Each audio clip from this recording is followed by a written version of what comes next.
Hey friend, welcome back. Can I ask you something? What's broken in your life right now? Maybe is it your heart? Maybe it's a relationship?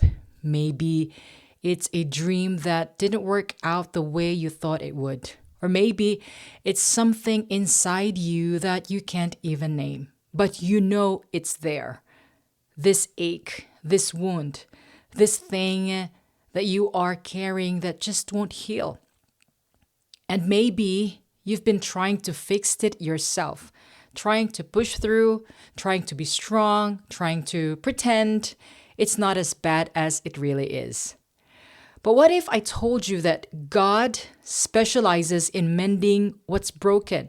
That is very thing you think disqualifies you might actually be the place where his power shows up mostly. So today, we're talking about letting God heal what's broken, not just patched it up, actually mend it. So if you're new here, welcome to Faith Mom. I'm Denise, and this is where we have real conversations about faith, family, and everything in between. So glad you're here. Now let's talk.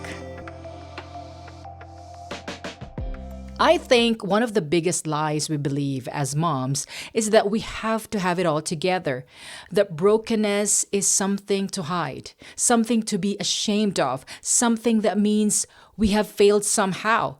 But that's not what the Bible shows us. When you look at scripture, God doesn't run from broken people. He runs toward them. He seeks them out. He uses them. Think about Hagar in Genesis 16. She was a servant, mistreated, pregnant, and alone in the desert, running away because her situation was unbearable. She was broken, abandoned, desperate. And you know what happened? God showed up. He saw her, he spoke to her, and she called him the God who sees me. That's who God is. He's the God who sees you in your brokenness. Not with judgment, not with disappointment, but with compassion, with love, with a desire to heal. Or think about the woman with the issue of bleeding in Mark chapter 5. She's been bleeding for 12 years.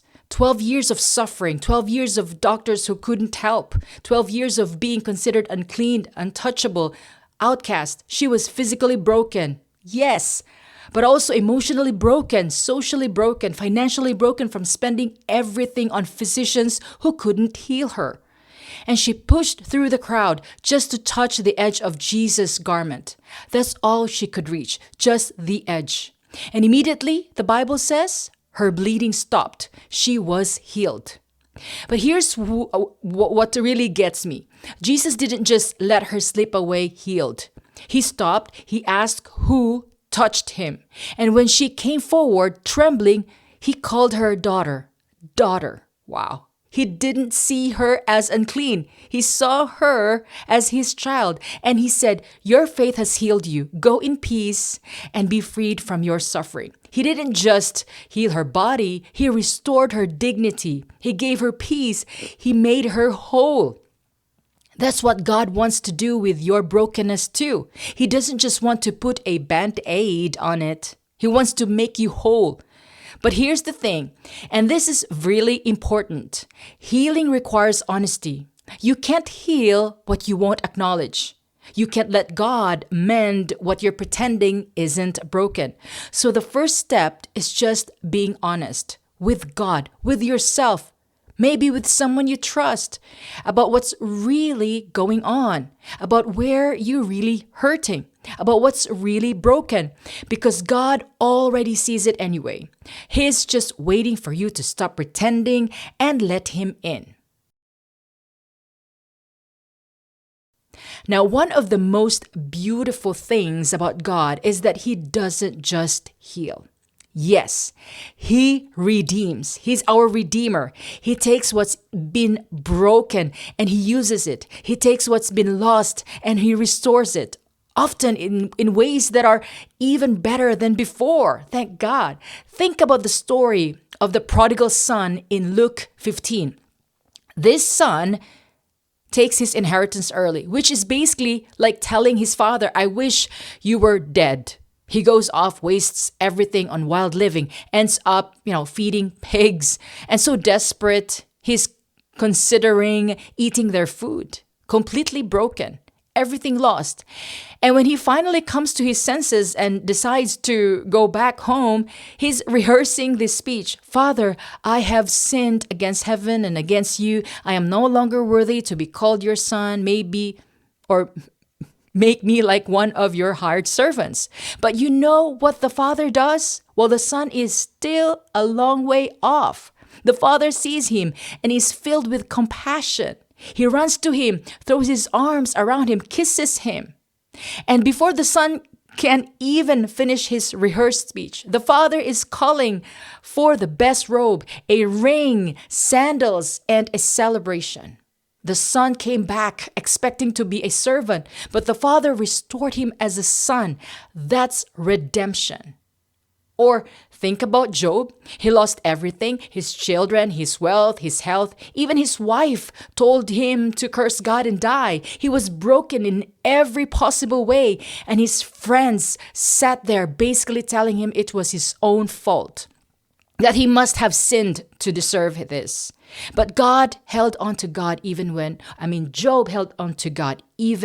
didn't understand, even when it hurt, even when it made no sense. And at the end of the book, God restored everything. The Bible says God gave Job twice as much as he had before. And Job lived to see 4 generations of his children. God didn't just heal Job, he redeemed his story. He brought restoration beyond what was lost. And then there's Peter. He denied Jesus 3 times. 3 times he said, I don't know him. After 3 years of following Jesus, learning from him, being chosen by him, when it came down to it, Peter was so afraid that he denied even knowing Jesus. Can you imagine that brokenness, that shame, that sense of complete failure? But after Jesus rose from the dead, he sought Peter out. In John chapter 21, Jesus asked Peter 3 times, do you love me? 1 question for each denial, 1 opportunity for restoration for each failure. And then Jesus said, feed my sheep. Wow. He didn't disqualify Peter. He recommissioned him. He took Peter's greatest failure and turned it into his greatest strength. Because after that, Peter became one of the boldest preachers of the gospel. He was the one who stood up on the day of Pentecost and preached to thousands. The same man who was too afraid to admit he knew Jesus became fearless in proclaiming him. That's what God does with brokenness. He doesn't just fix it. He uses it. He redeems it. He turns it into something beautiful. So whatever you have lost, whatever you have, whatever's been broken in your life, whatever you think is beyond repair, God can redeem it. He specializes in impossible restorations.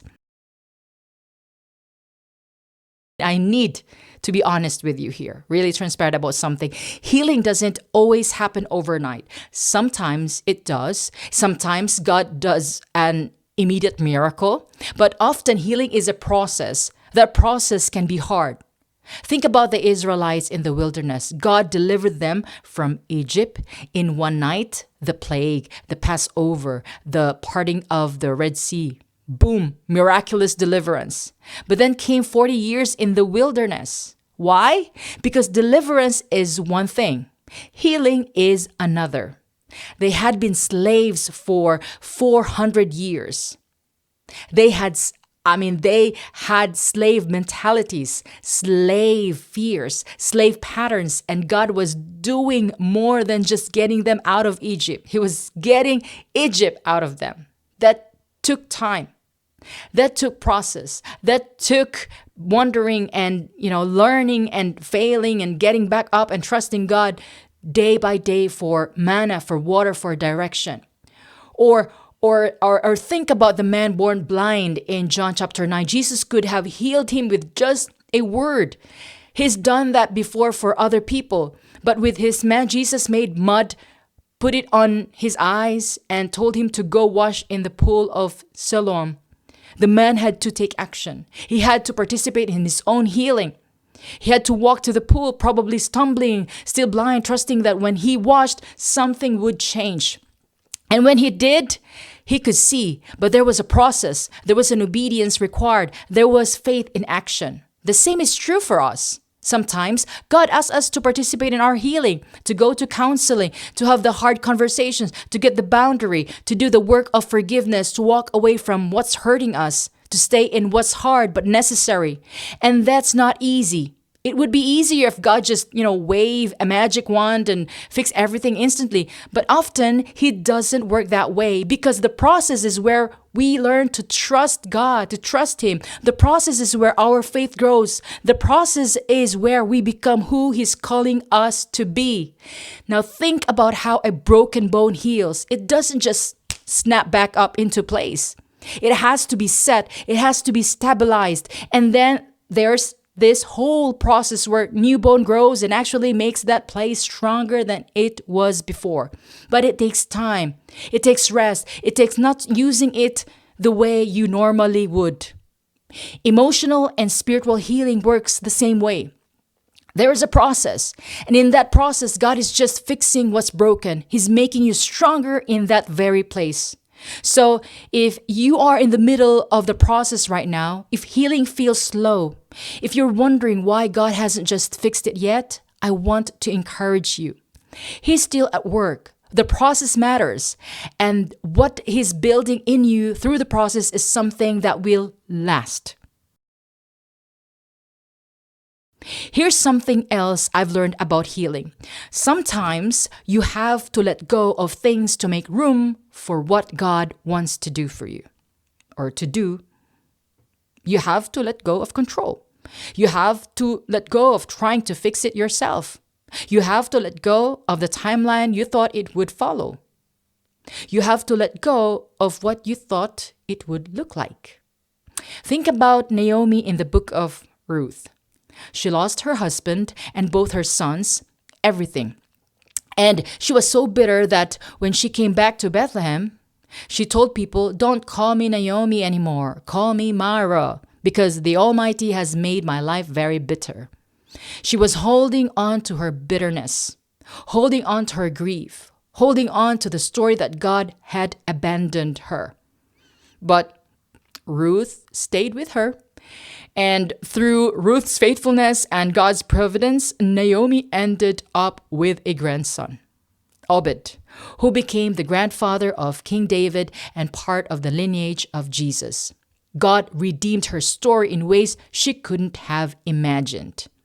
But she had to let go of the bitterness first. She had to stop clinging to the old story to receive the new one God was writing. Or think about the rich ruler in Mark 10. He was a young rich ruler. He came to Jesus asking what he needed to do to inherit eternal life. He'd kept all the commandments since he was young. He was doing everything right. But Jesus looked at him and said, "One thing you lack. Go, sell everything you have and give to the poor. You will have treasure in heaven. Then come follow me." And the Bible says the man went away sad because he had great wealth. He couldn't let go. He wanted eternal life, but he wanted his wealth more. And because he couldn't let go, he missed out on following Jesus. So what are you holding on to that's keeping you from healing? What are you clinging to that God is asking you to release or to surrender? Maybe it's control. Maybe it's a relationship that's toxic but familiar. Maybe it's a version of yourself that you thought you'd be by now. Maybe it's an anger or resentment or unforgiveness. Maybe it's the need to understand why before you can move forward. So whatever it is, healing requires letting go. Open hands, surrendered heart, trusting that what God has for you is better than what you're holding onto. And that's scary, I know. Letting go feels like loss. But here's what I've learned. You can't receive with clenched fists. You have to open your hands to let go of what's hurting you before you can receive what will heal you. And here's the beautiful part. When God heals you, when He mends what's broken, it's not just for you, it's for others too. Your healing becomes part of your testimony. Your story becomes a source of hope for someone else who's struggling with the same thing. 2 Corinthians chapter 1 from verse 3 to 4 says, "Praise be to the God and Father of our Lord Jesus Christ, the Father of compassion and the God of all comfort, who comforts us in all our troubles, so that we can comfort those in any trouble with the comfort we ourselves receive from God." Your pain is not wasted. Your brokenness is not meaningless. God is going to use it to help someone else. Think about Paul. He had what he called a thorn in the flesh. We don't know exactly what it was, but it was painful. He asked God 3 times to take it away, and God said, "My grace is sufficient for you, for my power is made perfect in weakness." And Paul's response, "Therefore, I will boast all the more gladly about my weaknesses, so that Christ's power may rest on me." He understood that his weakness, his brokenness, was actually the place where God's power showed up most clearly. And his story of God's grace in his weakness has encouraged millions of people for thousands of years. Or think about the man who was demon possessed in Mark chapter 5. Jesus healed him, set him free. And when the man wanted to follow Jesus, to go with him, Jesus said no.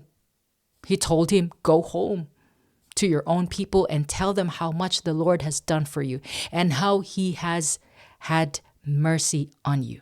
In other words, your healing is your message. Your testimony is your ministry. Go tell people what God has done. Yes. And the Bible says the man went away and began to tell to the Decapolis how much Jesus had done for him. And all the people were amazed. Your story matters. Your healing matters, not just for you, but for everyone who needs to know that God is still in the business of mending what's broken. So as God heals you, as He mends what's been shattered, as He redeems what's been lost, remember this. This is not just your private victory. This is a testimony to His goodness. This is hope for someone else who's wondering if God can heal them too. Your mess becomes your message. Your test becomes your testimony. Your brokenness becomes the very place where God's glory shines through. So friend, whatever's broken in your life right now, I want you to know this. God can heal it. He wants to heal it. He's just waiting for you to stop trying to fix it yourself and let Him in.